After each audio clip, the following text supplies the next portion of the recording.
जब से मैंने ये प्रोडक्ट लेके रखा है घर में, और कुछ लोग जो आए गए इधर बीच घर में, उन्होंने मुझे ये सब्जी कटिंग करते हुए देखा है। उनका कहना है कि उनके घर में तो ये काफ़ी दिन से पड़ा हुआ है, बट उन्हें इनका इसका यूज़ ही नहीं पता था, इस वजह से वो वेस्ट में पड़ा हुआ है।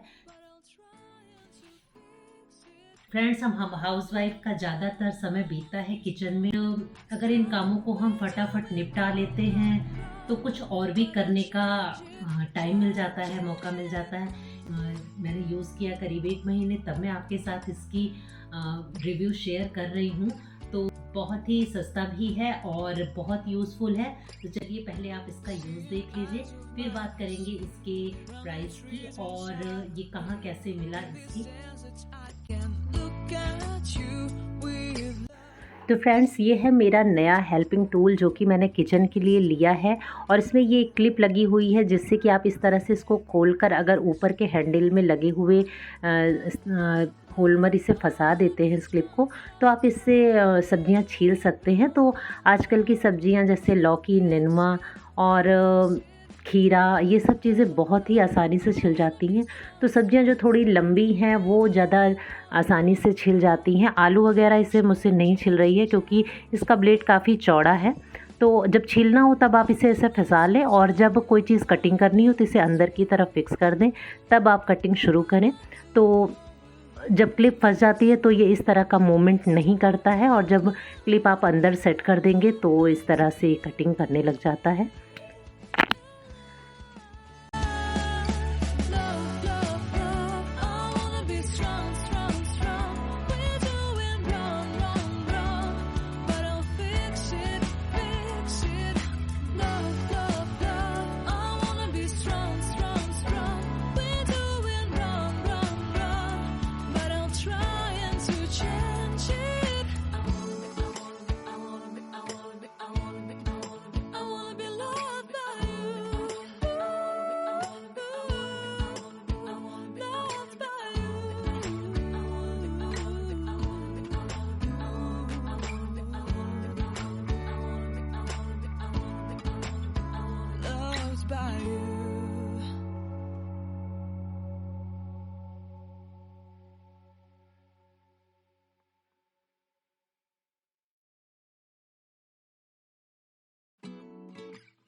Don't know where we're gonna fly like you did sometimes.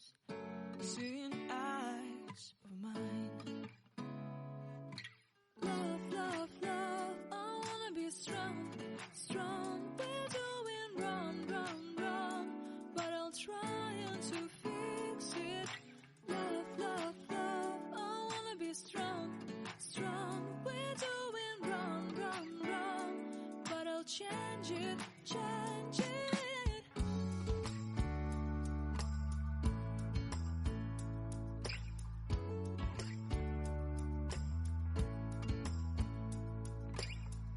Seeing eyes of mine, you see, there are no trees inside of me.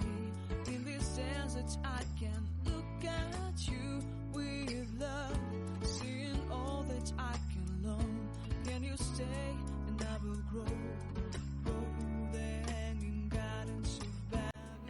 Friends, ये वीडियो है मेरे दिल्ली जाने से पहले का। तो जब घर से आपको 2-3 दिन के लिए जाना होता है तो थोड़ा किचन और फ्रिज का जो भी सामान है जो गड़बड़ होने वाला हो 2-3 दिन में, वो सब थोड़ा सेट करके जाना पड़ता है। तो रखी हुई थी मलाई करीब 10 दिन की, उसका बना रही हूँ मैं। सुबह मक्खन निकाल रही हूँ, और गर्मियों में सुबह ही सुबह मक्खन निकाल लें तो बहुत ही अच्छे से निकल जाता है।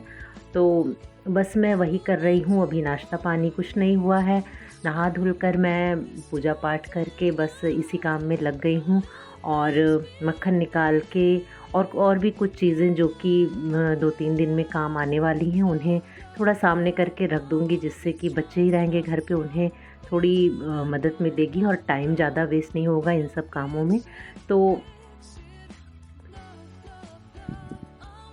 निकल गया है मक्खन। और मक्खन कितने भी दिन का आप निकालें, मलाई रखे हुए जो मक्खन निकालें, तो उसको इस तरह से साफ़ पानी से 2-3 बार अगर आप धुल दें तो फिर मलाई बनाते समय, घी बनाते समय कोई पुराने वाली मलाई की खुशबू नहीं आती है, तो खुशबू अच्छी आती है घी बनाने में। और घर में ही मैं घी बना लेती हूँ, लेना नहीं पड़ता है और काम चल जाता है ऐसे से। तो घी का डिब्बा भी था खाली, तो ये एक काम आज मैंने कर दिया है फ्रिज खाली करने के लिए। और उसके साथ ही सब्जियां वगैरह भी काट रही हूँ। जो सब्जियां काट के रखने लायक हैं उन्हें मैं थोड़ा काट के ही रख दे रही हूँ, जिससे कि सौम्या को आराम हो किचन के कामों में। और उसके साथ ही साथ कुछ चीज़ें इस कटर से मैं काट के रख दे रही हूँ। इस कटर से सब्जियां काटना इतना मज़ेदार है कि सब्जियों को काटना बहुत ही अच्छा लगता है और फटाफट से सब्जियां कट जाती हैं।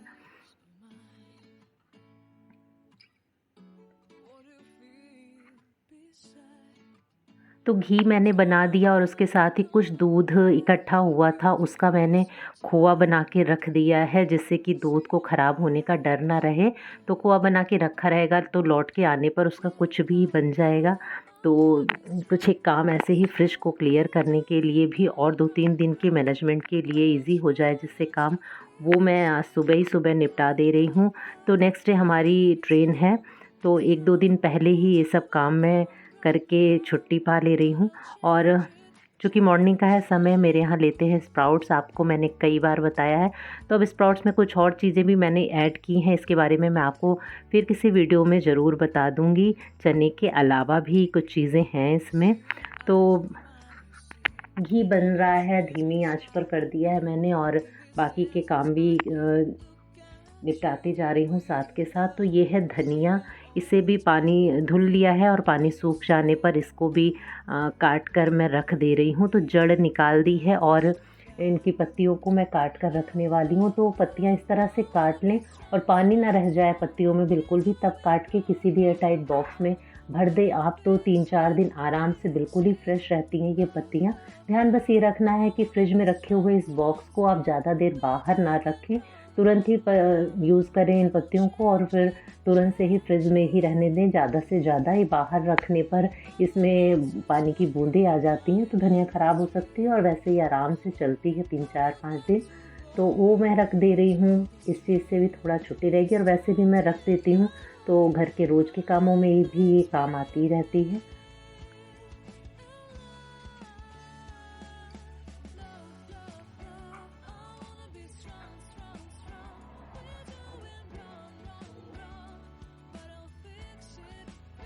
और इसके साथ ही मैंने ढेर सारे लहसुन भी काट कर रख दिए हैं। छिलके सहित ही मैं लहसुन काट ले रही हूँ। और चूँकि इस समय मेरे पास जो लहसुन था उसका छिलका बहुत ही पतला था, तो उसको जब मैं छिलके सहित काट ले रही हूँ तो कुछ देर बाद इसको जब इसका पानी थोड़ा सा ख़त्म हो जाता है, इसका रस थोड़ा सा सूखने लग जाता है, तो ये छिलका हल्का सा मसल दें हाथ से तो अलग हो जाता है। तो ये भी लहसुन भी काट कर मैंने रख दिया है फ्रिज में। और बहुत ही अच्छा यूज़ इस कटर का ये है कि सूखी मिर्च को अगर मुझे पाउडर या फ्लेक्स बनाना है तो मुझे डंडियों को निकालने के लिए हाथ लगाने की बिल्कुल भी ज़रूरत नहीं पड़ी। ये बहुत ही ईज़ी ट्रिक था और डंडियों को पकड़ के सारी मिर्चों को मैंने इस तरह से काट दिया है। और चूँकि फ्लेक्स बनाने के लिए हमें बीज और थोड़े मोटे छिलकों के टुकड़े लगते हैं, तो बीज थोड़ा अलग कर लिया और छिलके को थोड़ा सा 1-2 सेकंड के लिए चलाकर इसको फ्लेक्स बना लिया और बाकी का पाउडर। तो वैसे हाथ से डंडियाँ निकालने में पूरा हाथ, और कहीं हाथ चेहरे पर लग जाए तो जलन होने लग जाती है, तो ये बहुत ही अच्छा फ़ायदा हुआ इस कटर से। बस इसको धोना भी बहुत ही ईज़ी है, बस हाथ से आप पानी की ज़रूरत ना हो तो ना लगाएं, और अगर पानी से धुल रहे हैं तो इस तरह से ब्रश से जो ब्लेड में फंसे हुए टुकड़े हों सब्जियों के उन्हें साफ़ कर दें, और इससे कहीं भी आप इस तरह से हैंग कर सकते हैं। तो एक बहुत ही अच्छा प्रोडक्ट है।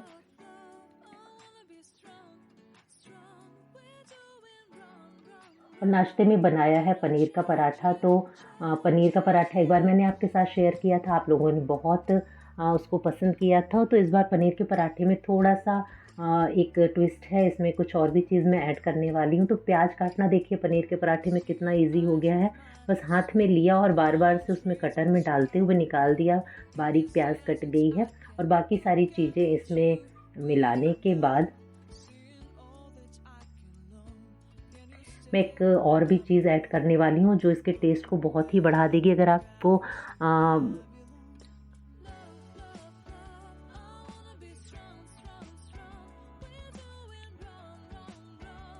तो आटे को लगा दिया हल्का सा ऑयल और नमक और अजवाइन डालकर आटा लगा दिया है पहले ही, और इसकी फिलिंग को मैं अभी तैयार कर रही हूँ। और जब भरना होगा तब हल्का सा नमक इसमें छिड़का है और मैं इसमें डाल रही हूँ चीज़ स्लाइस। ये बहुत ही अच्छा टेस्ट लेकर आती है पराठे में। और इस बार मैंने पराठा बनाया है बिना तेल के, तो अच्छी तरह से इस तरह से फैलाकर बेल लिया है और स्लाइस जो कि पूरी लोई में ही आई है तो बराबर से ही पूरे पराठे में फैल जाएगी। और हल्के हाथ से बेल दिया है और बिना तेल के मैं इसे सेकने वाली हूँ। तो बस अलट पलट कर कई बार इसे कलछी से दबाते हुए सेक लिया, तेल की कोई ज़रूरत नहीं पड़ी है। और बहुत ही टेस्टी पराठा कहें या ना कहें, क्योंकि ऑयल इसमें बिल्कुल भी नहीं लगाया है मैंने, बहुत ही अच्छा टेस्टी पराठा बन गया। अगर ऑयल आप नहीं खाना चाहते हैं तो ना डालें। ऊपर से डाला है थोड़ा सा बटर, अच्छी तरह से पूरे पराठे पे ऊपर से फैला दिया है और बहुत ही टेस्टी पराठा, चीज़ी पनीर पराठा तैयार है। आपको कैसी लगी रेसिपी ये ज़रूर बताइएगा। तो देखा आपने इस कटर और पिलर का बहुत ही अच्छा सा काम।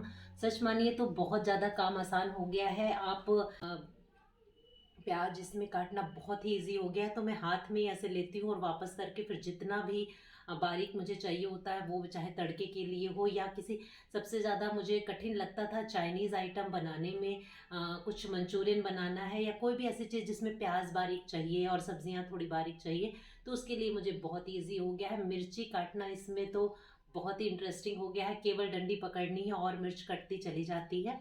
तो ये मैंने लिया है लोकल मार्केट से। लोकल मार्केट में जब मैं गई थी बेला देवी, आपके साथ वीडियो शेयर किया था अपने फ्रेंड के साथ, कला भाभी के साथ, मैं रामनवमी पर जब गई थी बेला देवी, वहाँ पर एक शॉप लगी हुई थी वहीं मेले के अंदर ही, मंदिर के अंदर ही। तो वहाँ से मैंने ये लिया, केवल 50 रुपये में मिल रहा था।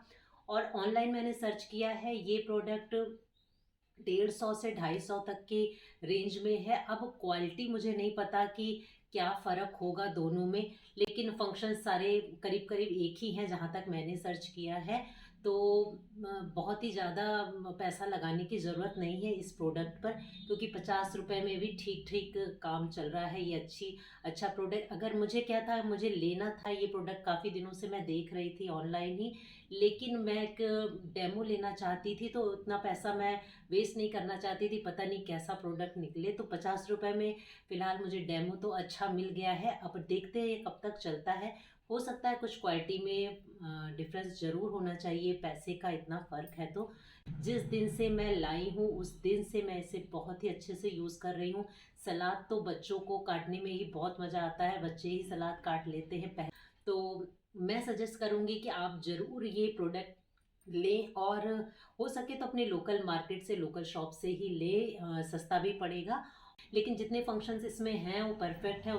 ऐसे एक इंटरेस्टिंग वीडियो के साथ मिलेंगे फ्रेंड्स, फिर अगले वीडियो में लेकर आती रहूँगी मैं आपके लिए ऐसे ऐसे इंटरेस्टिंग और इंफॉर्मेटिव वीडियो, जो कि मैंने अपने किचन में या अपने घर में जो सामान मैं यूज़ कर रही हूँ, जो अच्छा लग रहा है, जैसा उसका रिव्यू होगा आपके साथ शेयर करती रहूँगी। ज़्यादा चीज़ें मैं कभी खरीदती नहीं हूँ, बहुत कम ही ऐसे प्रोडक्ट मैं घर में लाती हूँ। तो लेकिन जो भी चीज़ ज़रूरी समझती हूँ या अपने बजट में रिजनेबल प्राइस में मिलती है, वो मैं ले लेती हूँ। तो वैसी चीज़ें आपके साथ मैं रिव्यूज़ का शेयर करती रहूँगी। बने रहिएगा मेरे साथ मेरे चैनल पर ज़िंदगी रोज़ाना विद श्वेता में, और अपना ख्याल रखें, खुश रहें, देखते रहें ज़िंदगी रोज़ाना with Shweta. Take care friends and bye bye. नमस्ते।